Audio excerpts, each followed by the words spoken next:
ஹalleluya. Good morning. இன்னொரு காலை நேரத்திலே ஆண்டவருடைய நாமத்தில் உங்கள் அனைவரையும் எழுப்புவதற்கு, ஆண்டவருடைய வார்த்தையை கேட்பதற்கு, உங்களை உற்சாகப்படுத்துவதற்கு தேவன் தந்த வாய்ப்புக்காக நான் அவரையே துதிக்கிறேன். வெளிநாட்டுல இருந்து பாக்குற நீங்க, உங்களுக்கு இது ஈவினிங்கோ ஆஃப்டர்நூனோ இன்னொரு நேரமோ எந்த நேரமா இருந்தாலும் அவருடைய வார்த்தைகளை கேட்டுக்கொண்டு ஆவிக்குரிய வாழ்க்கையில நீங்க பலப்படுகிறீங்கன்னு தெரியப்படுத்துகிற காரியங்களுக்காக தேவனை எவ்வளவோ துதிக்கிறேன். இன்னும் அதிக உற்சாகத்தோடு இந்த நிகழ்ச்சிகளை நாங்க தொடர்கிறோம். வாங்க ஒரு சிறிய ஜெபத்தோடு இன்றைய வசனத்தை தியானிப்போம். பரிசுத்தரே, உமக்கு நன்றியப்பா. ஒவ்வொரு நாளும் ஆண்டவரே எங்களுடைய வாழ்க்கையில உம்மோடு இருப்பது, உம்முடைய உதவியை கேட்பது, உம்முடைய கிருபையை பெறுவது எங்களுக்கு எவ்வளவு அவசியமாகவே இன்னொரு முறை இந்த நேரத்தில் எங்கள் இருதயங்களுக்கு தேவையான தேவனுடைய வார்த்தையை கொடுக்கும்படிக்கு இயேசுவின் நாமத்தில் ஜெபிக்கிறோம் நல்ல பிதாவே, ஆமென். எப்படி இருக்கிறீங்க? நல்லா இருக்கீங்களா? என்னமோ எப்படியோ இருக்கிறோம் என்பது போல அநேக நேரம் நம்ம வாழ்க்கையில இருக்கும். சூழ்நிலைகள் தலைகீழாகும் போது நமக்கு ஒரு மாதிரி சோர்வாக இருக்கும். எல்லாம் நல்லா போகும்போது நமக்கு எந்த பிரச்சனையும் இருக்காது. சில முறை நாம சில போராட்டங்களை சந்தித்து கொண்டு இருப்போம்.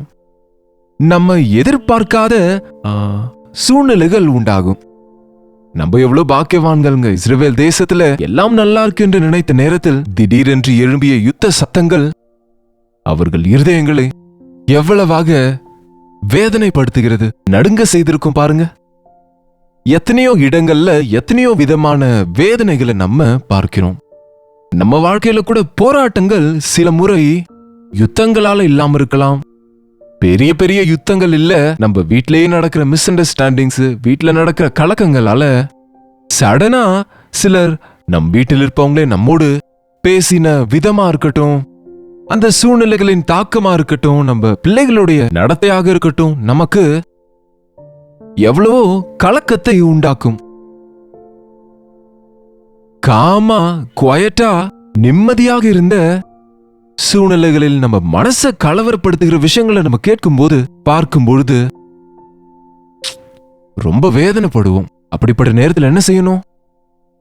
என்ன செய்வோம் நம்ம தெரியுமா? அதை எப்படி சரி செய்யலான்னு பிளான் செய்வோம். அப்படின்னா அதை எப்படி சரி செய்வோம்? அந்த சூழல்களை நம்ம கட்டுப்பாட்டுக்குள் கொண்டு வர முயற்சிப்போம். அப்படின்னா எப்படி கட்டுக்குள்ள கொண்டு வருவோம்? சில முறை நாம கத்துவோம், அடிப்போம், திட்டுவோம், போராடுவோம், போலீஸ் ஸ்டேஷனுக்கு போவோம், எல்லாரிடத்திலும் அதை சொல்லுவோம், எல்லாத்தையும் குழப்பிடுவோம். அந்த குழப்பங்களின் நடுவே உங்களுக்கு நிம்மதி கிடைக்குமா? இருக்கிற கொஞ்சம் நிம்மதியும் போயிட்டு இன்னும் கலக்கம் அடைந்து உட்காருவோம். இனி எந்த வழியும் இல்லாம எதுவும் செய்ய முடியாத போது, அந்த நேரத்தில் யாருமே உதவ முடியாத நேரத்தில் சிலர் ஏசையா என்பாங்க. அது என்னமோ முன்னாடியே நம் பிரச்சனையை அவரிடத்துல கொண்டு போனா எவ்வளவு நல்லா இருக்கும். போகட்டும், அப்போதாவது ஆண்டவரே உதவி செய்யுங்கன்னு கேட்பாங்களா? எங்க பாருங்க, ஒரு முறை மார்க்குவின் சுவிசேஷம் 4ஆம் அதிகாரம் 37 வாசிக்கிறேன் பாருங்க. அப்பொழுது பலத்த சுழல் காற்று உண்டாகி படகு நிரம்பத்தக்கதாக அலைகள் அதன் மேல் மோதிற்று. கப்பலின் பின்னணியத்தில் அவர் தலையணியை வைத்து நித்திரையாய் இருந்தார். அங்க பெரிய புயல் உண்டானது. அலைகள் அடித்துக் கொண்டிருக்கு. சீஷர் எல்லாம் அந்த படகுல இருக்கிறாங்க. அவங்க அதை கட்டுப்படுத்த முயற்சிக்கிறாங்க, பாய்மரத்தை எழுப்புகிறாங்க. அவங்களால முடிஞ்ச அளவுக்கு அந்த படகை கட்டுப்படுத்த முயற்சித்தாங்க. ஆனா ஆண்டவர் அந்த படகுல தான் இருக்கிறாரு, அங்கதான் அவங்க கூட தான் இருக்கிறாரு. அவருக்கு சொல்லல. எப்ப வரைக்கும்? அவங்களால முடிஞ்ச அளவுக்கு முயற்சி செய்த பிறகு. அவர் அங்கதான் தலையணின் மேல தலையை வைத்துக் கொண்டு தூங்கி கொண்டு இருக்கிறாராம். இங்க ஒரு இடத்துல மட்டும்தான் ஆண்டவர் தூங்கினார் என்று இருக்கு. அதுவும் எங்கே? பயங்கரமான புயலிலே அலைகள் அடித்துக் கொண்டிருக்கு, படகு ஆடிக்கொண்டிருக்கும் போது எப்படி தூங்க முடியுங்க? காற்றின் சத்தங்கள், மின்னல்கள். அங்க தூக்கம் இல்லங்க. இந்த சீஷரின் முயற்சிகளை பார்த்து அவர் ஆச்சரியப்படுறாரோ என்னமோ. இவங்களே இவ்வளவு கஷ்டப்படுறாங்களே, என கேட்கலாம் இல்லையா? எனக்கு சொல்லலாம்ல? ஆமாங்க, ஒவ்வொரு சின்ன விஷயத்திலையும் அவங்க பிள்ளைங்க அவங்களோடு பேச வேண்டும் என்று பெற்றோர் அப்படி தவிப்பாங்க. அந்த சின்ன பிள்ளைகளின் முத்தான வார்த்தைகளை கேட்கணும்னு, அவங்க பயம் வரும்போது டக்குன்னு போய் அம்மாவின் மடியிலே ஒளிஞ்சுக்கணும்னு, பயப்படுவாங்க. அதோ பூச்சாண்டி என்ற உடனே ஓடி வந்து உங்க மேல படுத்துக் கொள்ளும் போது அவங்களை நீங்க அணைத்துக் கொள்ளுவீங்க பாருங்க.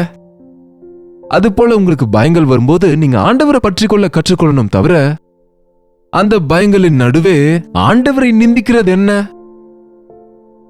தூங்கிக் கொண்டிருக்கிற அவரை எழுப்பி இவங்க என்ன சொல்றாங்கன்னு பாருங்க. அவர்கள் அவரை எழுப்பி, போதகரே, நாங்கள் மடிந்து போகிறது உமக்கு கவலை இல்லையா? உமக்கு கவலை இல்லையா? நாங்க செத்து போகிறோம், நாங்கள் மடிந்து போகிறோம், நாங்கள் மூழ்கிக் கொண்டிருக்கிறோம், உமக்கு கவலை இல்லையா? அட, அவர் எங்க இருக்கிறாரு? அவங்க கூட தான் அவரும் இருக்கிறாரு. ஆனா அவங்கள பாருங்க, எவ்வளவு சுயநலத்தால, அவங்க எவ்வளவு குறுகிய மனப்பான்மையோடு அவங்கள குறித்து அவங்க யோசிக்கிறாங்க. ஆண்டவரை பற்றி அவங்க உணரவே இல்லை. அவர் உன்னதமான சக்தியை, ஆண்டவரே அழிந்து போகிறோம், உதவி செய்யனா அது வேற மாதிரி இருந்திருக்குங்க. உமக்கு கவலை இல்லையா? உமக்கு கவலை இல்லையா? நான் வேதனையில இருக்கிற உமக்கு கவலை இல்லையா? நான் தேவையில இருக்கிற உமக்கு கவலை இல்லையா? எத்தனை முறை நாம இப்படி தேவனை கேள்வி கேட்கிறோங்க. என் வாழ்க்கை இப்படி ஆயிடுச்சு ஆண்டவரே, உமக்கு கவலை இல்லையா? அட, வசனம் என்ன சொல்லுதுங்க? பேதுரு எழுதின 1 நிருபம் 5 அதிகாரம். பேதுரு எழுதின 1 நிருபம் 5 அதிகாரம் 7 வசனம் பாருங்க. அவர் உங்களை விசாரிக்கிறவர் ஆனபடியால், உங்களை குறித்து கவலைப்படுகிறபடியால் உங்கள் கவலைகளை எல்லாம் அவர் மேல் வைத்து விடுங்கள். அவர் உங்களை விசாரிக்கிறவர் ஆனபடியால் உங்கள் கவலையெல்லாம் அவர் மேல வைக்க சொன்னா, கவலை இல்லையா என்பது என்ன? அவர் கவலைப்படுகிறார் நம்மை குறித்து. நம் கவலை எல்லாவற்றிலிருந்து நம்மை விடுவிக்க அவர் செய்ய வேண்டியதெல்லாம் செய்துட்டார். மரண பயங்களிலிருந்து நம்மை விடுவிப்பதற்கு, நரகத்தின் அந்த வேதனையிலிருந்து நம்மை தப்புவிப்பதற்கு, நம்முடைய நோய்கள் எல்லாம் குணப்படுத்துவதற்கு, நம்முடைய பிரச்சனைகளை தீர்ப்பதற்கு அவர் இந்த உலகத்துக்கு வந்தார், தம்முடைய ரத்தத்தை சிந்தினார் என்பதை உணராமல் நான் கவலைப்படும் போது தேவனுக்கு கவலை இல்லையா என்பது எவ்வளவு புத்தியினங்க. ஆண்டவர் உன்னை குறித்து கவலைப்படுகிறார். உங்கள் கவலை எல்லாம் அவர் மேலே வைத்து விடுங்கள். உங்கள் கவலைகளை அவருக்கு ஒப்புக் கொடுங்கள். உலக பாவங்களை சுமந்து செல்கிற தேவாட்டு குட்டியாக இருக்கிற ஆண்டவர் நம்முடைய கவலையை, நம்முடைய தண்டனையை, நம்முடைய பாவ பாரத்தை கல்வாரி மலை வரைக்கும் சுமந்து சென்று நமக்கு ஆறுதலை தரக்கூடிய, விடுதலை தரக்கூடிய, நமக்கு ரட்சிப்பை தரக்கூடியவரா இருக்கிறார். நாங்கள் மடிந்து போகிறோம், உமக்கு கவலை இல்லையா? உங்களுக்கு நினைவிருந்தா மார்த்தாலும் அதுதான் சொன்னாங்க. மார்த்தாள் இயேசு ஆண்டவரை போஜனம் செய்ய வரும்படிக்கு அவருடைய வீட்டுக்கு விருந்தினராக அழைத்தாள். அவரை அங்கு உட்கார வைத்து சமையல் அறைக்கு சென்று அநேக சமையல் பதார்த்தங்களை செய்ய முயற்சிக்கிறாங்க. அப்படி சமைக்கும் போது அவங்க கையில வெட்டுப்பட்டுச்சோ, அவங்க கையில சூடு பட்டுச்சோ, என்ன ஆச்சோ, பதட்டமாகிவிட்டு மரியாள் ஏசாண்டவருடைய பாதத்தில் உட்கார்ந்து அவருடைய போதனையை கேட்கிறாங்க. அந்த மரியாள் மேல இருக்கிற கோபத்தை எல்லாம் ஆண்டவர் மேல காமித்து என்ன சொல்லுகிறாங்க பாருங்க. லூக்காவின் சுவிசேஷம், லூக்காவின் சுவிசேஷம் 10 அதிகாரம் and 40 வசனம். மார்த்தாளோ பற்பல வேலைகளை செய்வதில் மிகவும் வருத்தம் அடைந்து அவரிடத்தில் வந்து, ஆண்டவரே, நான் தனியே வேலை செய்யும்படி என் சகோதரி என்னை விட்டு வந்திருக்கிறதை குறித்து உமக்கு கவலை இல்லையா? நான் தனியா வேலை செய்து கொண்டு இருக்கிறேன். என் சகோதரி என்னை விட்டு விட்டு வந்துட்டாங்க. நான் தனியாளாக கஷ்டப்படுகிறேன். யாரு கஷ்டப்பட சொன்னாங்க? உன்னை தனியா பற்பல வேலைகளை யாரு செய்ய சொன்னாங்க?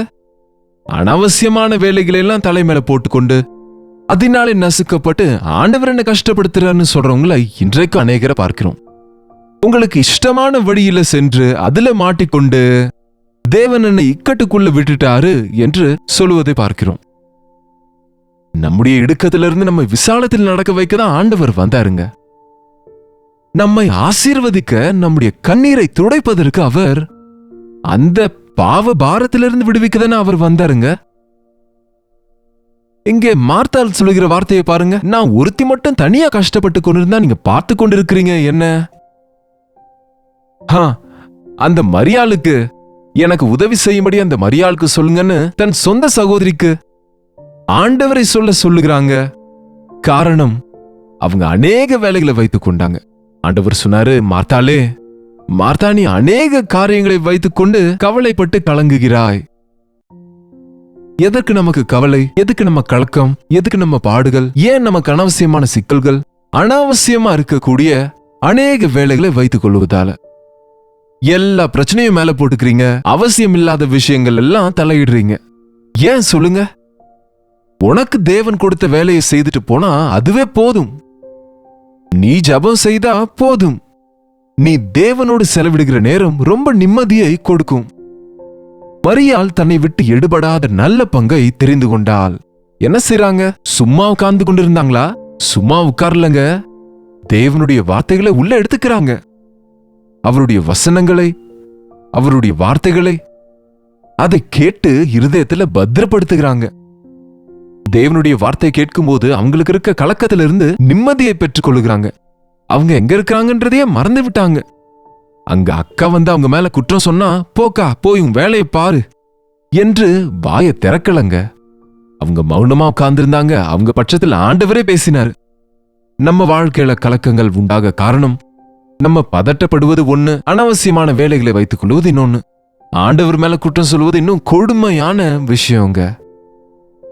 நம்ம கவலைகளுக்கு காரணம் நாம தான். நாம கவலைப்படுகிறோம்னு நம்மை குறித்து கவலைப்படுகிற ஆண்டவர் இருக்கிறார் என்று நீங்க உணர்கிற நாள் உங்க கவலையெல்லாம் அவர் மேல வைப்பீங்க. எப்பொழுது நாம ஆண்டவர் மேல விசுவாசம் வைப்போமோ, ஆண்டவரை நோக்கி விண்ணப்பிப்போமோ, இங்க ரெண்டு சூழலையும் இவங்க ஆண்டவரை நோக்கி விண்ணப்பிக்கிறாங்க. ஆனா விண்ணப்பிக்கிற விதம்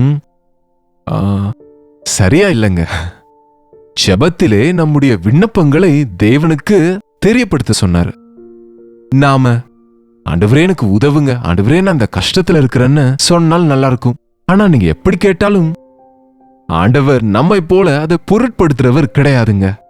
நீ கர்வத்தோட கேட்டதுனால அல்லது நீ குற்றம் சுமத்தினதுனால, நீ கேட்டது சரியில்லாததுனால நான் உன்னை தள்ளிவிடுவேன் என்கிறவர் இல்ல. நம் தவறுகளை திருத்தி நம்ம ஏற்றுக்கொள்ள வந்த ரட்சகர் நம்முடைய ஆண்டவராகிய இயேசு கிறிஸ்து. உங்க கஷ்டம் எதுவா இருந்தாலும் ஆண்டவருக்கு சொல்லுங்க. எப்பொழுது நாங்கள் மடிந்து போகிறோம் உமக்கு கவலை இல்லையா என்று சீஷர்கள் சொன்னாங்களோ, ஆண்டவர் அவங்கள எதுவும் சொல்லல. ஆனா முதல்ல என்ன செய்தார்னு திரும்ப அங்க பார்ப்போம். மார்க்குவின் சுவிசேஷம் 4ஆம் அதிகாரம் 39. அதற்கு அவர் எழுந்து, காற்றை அதட்டி இறையாதே அமைதலாய் இரு என்றார். அப்பொழுது காற்று நின்று போய் மிகுந்த அமைதல் உண்டாயிற்று. அவர் எழுந்து காற்றை அதட்டின உடனே என்னாச்சுங்க? இறையாதே, நீ அமைதலாயிரு என்றார். அமைதியாயிடுச்சு. ஒரு வார்த்தையினாலே சமுத்திரம் அது கீழ்ப்படிந்தது. காற்றும் புயலும் கீழ்ப்படிந்தது. அந்த படகுல இருந்தவங்க பயந்து போய், இவர் யாரோ, காற்றும் கடலும் இவருக்கு கீழ்ப்படுகிறதே என்று ஒருவரோடு ஒருவர் சொல்லிக் கொண்டார்கள். இவர் யாரோ சீஷருக்கு தெரியாதா? இவர் தேவகுமாரன் என்று, இவர் மேசியா என்று, ரட்சகர் என்று. அதற்கு தானே அவரை பின்பற்றுகிறாங்க. ஆனால் இங்கே அவங்க இருக்கிற அழுத்தத்திலே அவங்க யாரோட இருக்கிறாங்கன்னு மறந்துட்டாங்க. யார் அவங்க நடுவுல இருக்கிறாருன்னு மறந்துட்டாங்க. நமக்கு துக்கம் அதிகமாகும் போதுங்க நம்ம எல்லாமே மறந்துடுவோம். நம் ஆண்டவர் நமக்கு நம்முடைய துக்கத்தை துடைக்கிறவராக, கண்ணீரை துடைக்கிறவராக, பிரச்சனையிலிருந்து விடுவிக்கிறவராக, சூழ்நிலைகளை அமர செய்கிறவர் என்பதை நினைவு கூர்ந்தா உடனே சமாதானம் இருக்கும். காற்றும் கடலும் அமர்ந்த போது, அதற்கு பிறகு எழுதல, ஆனா சீஷர் நிச்சயமா தங்களோடு எவ்வளவு பெரிய தேவன் அவர்களோடு இருக்கிறார் என்பது உணர்ந்து தைரியமா கரை சேர்ந்திருப்பாங்க. மார்த்தாள் ஆண்டவருடைய கடிந்து கொள்ளுதலை கேட்டு பதில் பேசாமல் அன்றையிலிருந்து அவருக்கு சேவை செய்வதை நிறுத்தாமல் ஆண்டவருக்கு முக்கியத்துவம் கொடுத்து திரும்ப திரும்ப அவருக்கு சேவை செய்ததாக வசனத்திலே பார்க்கிறோம். உங்களை அவர் விசாரிக்கிறவராக இருக்கிறபடியால் உங்கள் கவலைகள் எல்லாவற்றையும், அது எந்த விஷயமா இருக்கட்டும், பொருளாதார நெருக்கடியோ, குடும்ப பிரச்சனைகளோ, சூழ்நிலைகளின் தாக்கமோ, சுற்றுச்சூழல் பிரச்சனையோ, எப்படிப்பட்ட கஷ்டத்துல நீங்க இருந்தாலும், நிந்தையில நீங்க இருந்தாலும், அவமானத்தில் இருந்தாலும், குறைவில் இருந்தாலும், பிள்ளைகளின் வருங்காலத்தை குறித்த கவலையா இருந்தாலும், சூழ்நிலைகளின் தாக்கத்தால உண்டான துக்கத்தின் கவலையா இருந்தாலும், உங்கள் கவலைகள் எல்லாம் அவர் மேல வைங்க, அவருக்கு ஒப்பு கொடுங்க, விட்டு விடுங்க, அவருக்கு நீங்க சொல்லுங்க. அவரிடத்தில் சொல்லி அடுத்த நொடியே உங்களுக்கு விடுதலை உண்டாகும். அந்த பாரமெல்லாம் அவர் சுமந்து நம்மை பலப்படுத்ததான் ஆண்டவர் வந்தார் என்று நம்பும்போது அற்புதமான அனுபவங்களை பெற்றுக்கொள்வோம். ஜெபிப்போம். பரிசுத்தரே, அன்புள்ள தகப்பனே, அநேக நேரங்கள்ல அனாவசியமான காரியங்களை குறித்து கவலைப்பட்டு கொண்டு, வருங்காலத்தை குறித்து, பொருளாதார நெருக்கடியை குறித்து கலங்கி, எங்களுக்கு இருக்கிற போராட்டங்களின் நிமித்தம், மனிதர்கள் எங்களோடு நடந்து கொள்கிற விதத்தின் நிமித்தம், நாங்கள் போகிற நெருக்கம் இடுக்கண்களின் நிமித்தம், புயல்களின் நிமித்தம், பிரச்சனைகளின் நிமித்தம் சோர்ந்து போய் உம்மை நிந்திக்கிறவர்களாக இல்லாமல், எங்கள் பிரச்சனைகளில், எங்கள் பாடுகளில், எங்கள் போராட்டங்களில் நாங்கள் ஜெபித்து எங்களை குறித்து கவலைப்படுகிற ஆண்டவர் இருக்கிறாரு, எங்களை விசாரிக்கிற ஆண்டவர் இருக்கிறாரு, எங்கள் மீது அக்கறையுள்ள ஆண்டவர் இருக்கிறாரு, எங்களுக்கு உதவி செய்கிற ஆண்டவர் இருக்கிறார், நாங்கள் கேட்டால் அற்புதங்களை செய்கிற தேவன் இருக்கிறார் என்ற விசுவாசத்தோடு முன்னுக்கு செல்ல எங்கள் ஒவ்வொருவருக்கும் உதவி செய்யும்படிக்கு எங்கள் இயேசுவின் நாமத்தில் ஜெபிக்கிறோம் பிதாவே, ஆமென். நம்முடைய பிதாவாகிய தேவனுடைய அன்பும் குமாரனாகிய இயேசு கிறிஸ்துவின் கிருபையும் பரிசுத்த ஆவியானவருடைய அந்யோன்யமும் ஐக்கியமும் கூடி வந்திருக்கிற நம் அனைவருக்கும் இப்பொழுதும் சதா காலமும் துணையா இருப்பதாக, ஆமென். தேவனுக்கு ஸ்தோத்திரம். உங்களுடைய கவலை எல்லாவற்றையும் அவர் மேல வைங்க. உங்கள் பட்சத்துல ஜெபிப்பதற்கு நாங்களும் ஆவலோடு இருக்கிறோம். எங்களுக்கும் அநேக ஜெப பாரங்களை நீங்க அனுப்புறீங்க. சில முறை அத்தனை பாரங்களை வாசிக்கும் பொழுது எவ்வளவோ இதயத்துல கலக்கம் உண்டாகுது. இவ்வளவு பிரச்சனையில இத்தனை விதங்கள்ல இத்தனை பேர் இருக்கிறாங்களா என்று உணர்ந்து இன்னும் அதிக பாரத்தோடு கண்ணீரோடு நாங்கள் ஜெபிக்கிறோம். மற்றும் அற்புதமா தேவன் கொடுக்கிற பதில நீங்க பிரைஸ் ரிப்போர்ட்ஸா தெரியப்படுத்தும் பொழுது, ஜெபத்தை கேட்கிற தேவன் எப்படி நம்ம கவலையிலிருந்து நம்ம விடுவித்து நமக்கு அற்புதங்களை செய்கிறார்னு அவரை துதிக்கிறோம். 8939801234 என்கிற எண்ணிற்கு உங்களுடைய பாரங்களை எங்களுக்கு டெக்ஸ்ட் அல்லது வாய்ஸ் மெசேஜ் மூலமா வாட்ஸ்அப் பண்ணுங்க. தொடர்ந்து எங்களுக்கு நீங்க வாட்ஸ்அப்ல அனுப்புங்க. உங்களுக்காக நாங்க ஜெபிக்கிறோம். உங்களுக்காக நாங்க ஜெபிக்காவிட்டால் அது எங்களுக்கு பாவமாகும் என்ற பயத்தோடு எந்தவித ஒரு லாபங்களோ நன்மைகளோ எதிர்பார்க்காமல் என்னை நோக்கி கூப்பிடு, நான் பதில் கொடுப்பேன் என்கிற ஆண்டவருடைய சமூகத்துல விண்ணப்பிக்க நாங்க ஆயத்தமா இருக்கிறோம். ஆனா நீங்களும் ஜெபிக்கும் போதுதான் தேவன் தம்முடைய அற்புதமான காரியங்களை செய்வாருங்க. கர்த்தருக்கு சித்தமா இருந்தா நாளைக்கு இதே நேரத்துல அனுதின தியான நிகழ்ச்சியில கர்த்தருடைய வார்த்தையோடு உங்களை மீண்டும் சந்திக்கிறேன். அதுவரை கர்த்தருடைய கிருபை உங்களுக்கு துணையாக இருப்பதாக.